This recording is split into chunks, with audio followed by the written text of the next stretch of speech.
आम आदमी पार्टी के कार्यकर्ताओं ने बिटना रोड पिंजौर में शहरवासियों की समस्याओं को सुना।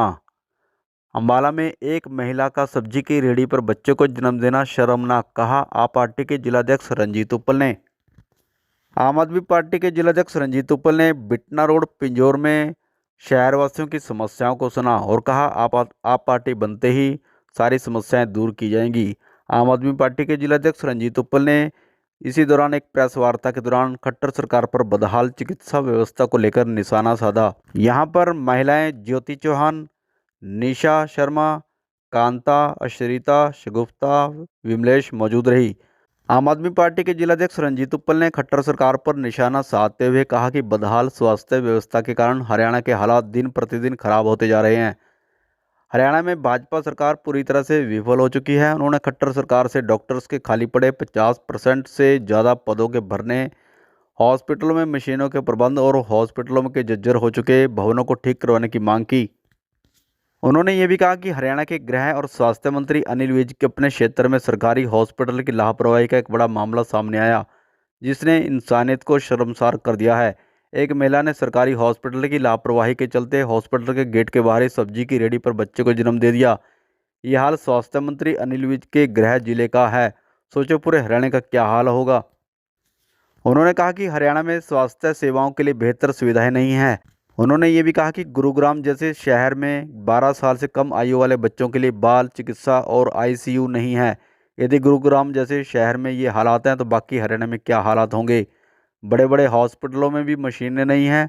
सरकारी हॉस्पिटलों की हालत इतनी बुरी है कि एक बेड पर 3-3 मरीजों का इलाज हो रहा है। इसके अलावा हॉस्पिटलों में ना बिजली है, ना डॉक्टर हैं, ना दवाइयाँ हैं। स्वास्थ्य विभाग की लगभग 850 से ज़्यादा फाइलें धूल फेंक रही हैं। उन्होंने कहा कि प्रधानमंत्री नरेंद्र मोदी ने 2015 में एम्स की घोषणा करके गए थे, लेकिन भाजपा वाले आज तक उसका शिलान्यास तक नहीं करवा पाए।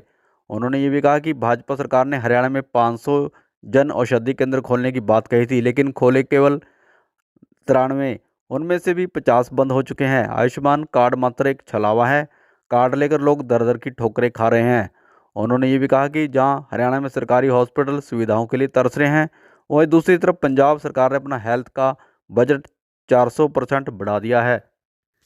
उन्होंने कहा कि पंजाब के गांव-गांव में विश्व स्तरीय मोहल्ला क्लिनिक खुल रहे हैं, जहां हर तरह की बीमारी का इलाज मुफ्त में हो रहा है। दिल्ली और पंजाब में हुई स्वास्थ्य क्रांति से हरियाणा की जनता बहुत प्रभावित है। अब जनता हरियाणा में भी मुख्यमंत्री दिल्ली अरविंद केजरीवाल का हेल्थ मॉडल लाना चाहती है और 2024 में हरियाणा की जनता आम आदमी पार्टी को सत्ता में लाना चाहती है।